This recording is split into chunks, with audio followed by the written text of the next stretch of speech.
Bu hayotda hamma narsa uchun pul to'lash kerak. Men Milanaman. Bu esa Dilya. Salom. Tezroq Moskvaga o'qishga kirib ketib qolsam edi.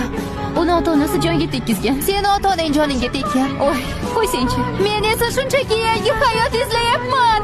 Rostdan ham ota-onang joningga tekkanmi? Uncha chiqisha olmayman. Ha, tekkan. Uni ota-onasi stomatolog, o'zini klinikasi bor. Oq xalatli qotillar. Yurasanmi, yo'qmi? Xo'sh, Tibbiyotga kirishim kerak. Sulolamizni davom ettirish uchun. o'zing u yerga kirishni xohlaysanmi? Tibbiyot men uchun emas. Kimyo bilan uncha chiqisha olmayman. O'z go'zallik salonim bo'lishni xohlardim. Maktabdan keyingi rejalaring qanday? Turmushga chiqish yoki farzandli bo'lishmi? Turmushga chiqish? Faqat ulardan biriga bo'lsa, sen ham BTSni yaxshi ko'rasanmi?